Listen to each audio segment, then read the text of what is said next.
Përshëndetje, jemi bashkë në podcast, jemi në radar për të folur për një çështje globale që ka tërhequr shumë vëmendje, është pikërisht ai aksion që ndërmori Shtetet e Bashkuara të Amerikës në Venezuelë dhe me arrestimin e ish-presidentit Nicolas Maduro. Me ne është njohësi i çështjeve ndërkombëtare, Dritan Goxha. Zoti Goxha, faleminderit shumë që jeni me ne. Ishte një aksion i beftë që ndodhi pikërisht në Venezuelë nga Shtetet e Bashkuara të Amerikës, i beftë sa i takon aksionit, por i planifikuar, duke qenë se kishte disa muaj që ata ndodheshin edhe në gjiret e Venezuelës. Si e pat ju, zoti Goxha, në aspektin e sigurisë gjithë atë aksion të SBA-s dhe më konkretisht të njësitit Delta, një nga njësit elitë të Shteteve të Bashkuara?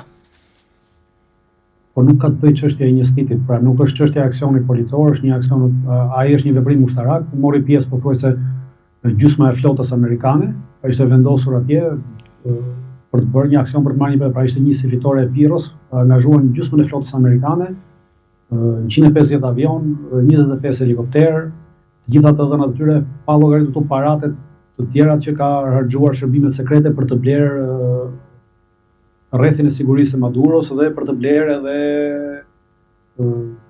komandantë të nivelit të dytë ose të tretë në forcat armatosura të Venezuelës, në mënyrë që të mos aktivizojë asnjë niveli mbrojtjes kundërajrore të Venezuelës.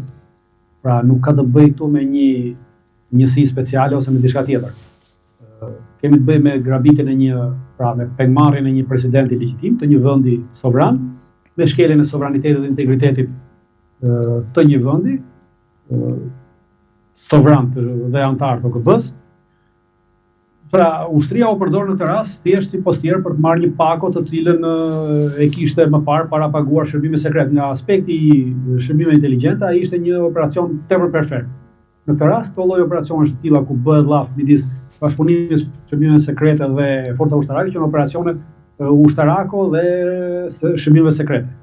Por baza ishte shërbime sekret. Pjesa tjetër pastaj nuk është thjesht show i cili mund përdoret për nevoja të brendshme politike, të jashtme, mediat kanë me çat merren me këtë punë, por nuk ishte një aksion ushtarak i aspektit të kapaciteteve ushtarake të përdorura kundër një kundërshtari ushtarak. Qartë, pra zoti Goxha, sipas jush, gjitha deklaratat që dolën më vonë 47 sekonda për të arrestuar ish presidentin e Venezuelës ishin gjitha në saj të një buje mediatike se sa një realitet që u zhvillua në atë aksion? Pra, kishte një fryrje në atë aksion sipas jush? E gjitha ka marrë 3 orë 20 minuta, që nga momenti që avionët janë ngritur nga aeroplan mbajtëse dhe helikopterët janë ngritur nga anijet ushtarake, e deri në momentin që janë kthyer sërish, komplet ka zgjatur 3 orë 20 minuta. Pastaj, ato që bëjnë mediat se e morën për 47 sekonda, për 57 e për 80 sekonda, to janë prralla të njerëzve të cilët nuk e kanë haberin se si funksionon asnjë nga ana e ushtrisë. Pra kur e gjitha ka zgjatur 3 orë 20 minuta, në 3 orë 20 minutë, pastaj ti mund të shkëputësh si puna asaj që juve nëpër media për shembull bëni një intervistë, pastaj shkëputni frazat e një interviste dhe nxjerrni 3 sekonda atje, 10 sekonda këtu, dhe themi që kjo është kryesore, ajo është më themeltore ose kjo. Ndërkohë që gjithë intervista ka pos ngjove intervista nuk më vesh se për çfarë për fjalë. Prandaj po them, komplet si operacion ushtarak dhe shërbime sekrete ka zgjatur 3 orë 20 minuta, pastaj ti mund të shkëputësh sa duar, 47 minuta, 47 sekonda, tu nuk ka asnjë vlerë në aspektin ushtarak ose në aspektin e një operacioni. Është thjesht mediatike për të përdorur si duash. Nga informacionet që kanë dalë deri tani, shërbimet e inteligjencës në Venezuela kanë pasur informacion për këtë sulm? Shërbimet e inteligjencës në Venezuela janë ato që kanë bashkëpunuar direkt me shërbimet e inteligjencës amerikane. Pra ka pasur një rrjedhje informacioni në këtë ka pasur edhe informacioni, ka pasur bashkëpunim dhe shitje. Pra rrjedhja e informacionit diçka tjetër, bashkëpunimi dhe tradhtia kombëtare diçka tjetër. Qartë, por në këtë rast me çfarë kemi të bëjmë? A është cënuar e gjithë situata në Amerikën Latine në këtë rast, duke qenë se zoti Trump veç aksioni pengmarrjes, mund ta quajmë si të doni, që bëri ndaj Nicolas Maduros, ka kërcënuar edhe Kolumbinë, ka kërcënuar edhe Kubën, ka kërcënuar shumë shtete. Jemi në një situatë rrezirash atje? Jo, nuk janë gjëra që mund ndodhin, këto kërcënimet e Trumpit. Trumpi është një narcizist i cili ka një ego të themur dhe normalisht që ka pasur përplasjet me presidentin e Kolumbisë ka nisur para 6 muajsh, kur presidenti i Kolumbisë ishte në një vizitë në Kombet e Bashkuara ku diskutuar për çështjet e Palestinës. Pra përplasja ishte që atje dhe nëse mbani mend presidenti i Kolumbisë i hoqën edhe vizën dhe u detyrua të largohej pa mbaruar sesioni i Kombeve të Bashkuara pasi Shtetet Bashkuara të Amerikës i hoqën vizën e qëndrimit në Amerikë, i cili ishte në New York dhe udhëtori, dhe atëherë ka filluar kjo përplasje. Pra janë përplasje mediatike që bëjnë me njëri tjetrin, por nuk ndodhin veprime të tilla. Pra ajo që ka ndodhur në Venezuelë nuk mund të ndodhi, as në Kubë nuk mund të ndodhi. Kuba është nuk është niveli i Venezuelës, nuk ka asgjë të cilën amerikanëve mund të interesojë ose mund t'i cënojë amerikanët në Kubë në këtë aspekt.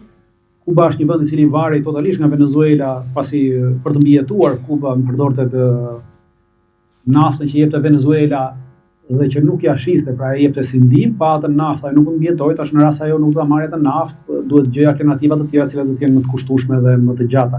Pra nuk ka asnjë mundësi dhe opsion për të përdorur opsionin ushtarak, ndërkohë që opsionet e tjera janë shumë më të lehta dhe vazhdojnë për inercitë asaj që ndodhi në Venezuelë, kështu që nuk ndodhin operacione të tilla më. Qartë, po nga ana tjetër Trump e justifikoi operacionin duke thënë që një pjesë e madhe e drogës që kalonte përmes Venezuelës shkonte më pas në SBA nga fentanili që vinte prej andej, kanë vdekur qindra mijëra amerikan. Ishte thjesht një justifikim apo realisht interesi i tij ishte për resurset që ka Venezuela si nafta, por edhe gurët e çmuar? Ajo janë thjesht justifikime. Shtetet Bashkuara të Amerikës pra kanë pasur këtë justifikime jo vetëm në Venezuela, edhe në 2003 që sulmuan Irakun, edhe më pas kur sulmuan Sirinë, edhe më pas kur sulmuan Kadafin që i vran.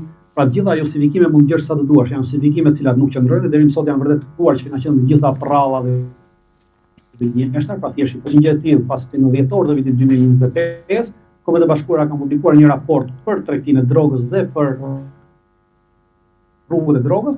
Pra Venezuela është një rrugë kalimi për drogën që vjen nga Kolumbia dhe shkon në drejt, po vetëm një rrugë kalimi dhe nuk përbën as 2% të drogës që shkon në Shtetet Bashkuara të Amerikës.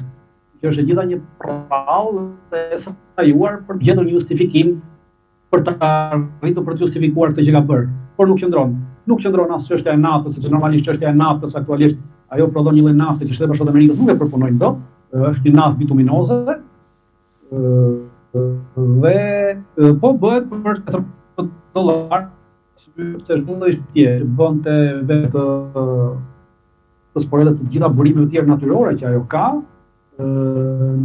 nuk bëheshin më, ishin vendetutje nuk do bëheshin më me dollar, dhe duke mos u bërë me dollar, atëherë kjo cënonte dollarin në këtë aspekt, sepse të gjitha vendet e tjera që janë sulmuar, ato që përmenda pak më parë, janë sulmuar për arsye se ato vendosen të dilin nga dollari dhe nuk ishin pjesë e bankës qendrore e cila kontrollohet nga çifutët, nga izraelitët dhe nga Rothschildët. Pra janë sisteme për çështje të sistemit bankar dhe për çështje të petrodollarit dhe për çështje direkte të naftës. Pra nafta vlen në këtë aspekt, po jo për Shtetet Bashkuara të Amerikës, të cilat nuk e përpunojnë dot. Ato mund të marrin naftën nesër, po do ta shesin vendeve që e përpunojnë këtë. Por si vetë nuk e përpunojnë dot këtë lloj nafte. Zoti Goxha, ajo që tërheqi interes po ashtu ishte që nga truprojet që siguronin edhe jetën, le të themi, të Nicolas Maduros ishin të gjithë nga Kuba. Pse i kishte zgjedhur truproja nga Kuba dhe jo nga vendi i tij? Kishte dyshime edhe më herët ai njëjtë siç ndodhi që mund ta tradhtonin? Jo, nuk është se ishin gjithë nga Kuba, pra kishte pjesë e personelit shoqërimit të atij ishin edhe kuban. Pjesa më e madhe atyre kubanëve që ishin përveç një pjesë ishin pjesë e shoqërimit direkt, pra ajo quhet close protection, kurse pjesa tjetër ishin pjesë që kishin shërbime inteligjente në ndihmë të sigurisë të komplet çështjeve inteligjente që ata kishin. Kjo ka ndodhur, kubanët kanë ofruar këtë ndihmë në vitin 2002, u bë në Venezuelë kur ishte Hugo Chavez president, ndodhi një grusht shteti dhe ky grusht i shtetit e hoqi Chavezin 48 orë nga pushteti dhe pas 48 orësh me ndihmën e një grupi tjetër ushtarak dhe në ndërhyrjen e shoqërisë civile atje dhe popullit, Chavez arriti sërish ta rimerte pushtetin dhe prej asaj kohe për garanci të këtij pushteti, pra të këtyre, duke qenë se këta i përkasin atij grupit të revolucionarëve, pasi e mbani vetë si Chavez, si Maduro, e kanë përfaqësuar veten dhe kanë deklaruar gjithkohë që i përkasin në krau të majt, pra e kanë përcaktuar si revolucionar të majt në Amerikën Latine. Normalisht Kuba, duke qenë se mban flamurin e revolucionizmit të majt, revolucionarit të majt në vendet latine, i ofroi atyre ndihmë të ndihmë të bashkëpunimit tjetër. Pra unë po t'jap siguri, po t'jap njerëz për të bërë sigurinë tënde, ti më jep naftën dhe këto gjërat e tjera për të cilat ata kishin nevojë. Pra ishte një marrëveshje e tillë ndodhur prej vitit 2002 dhe për këtë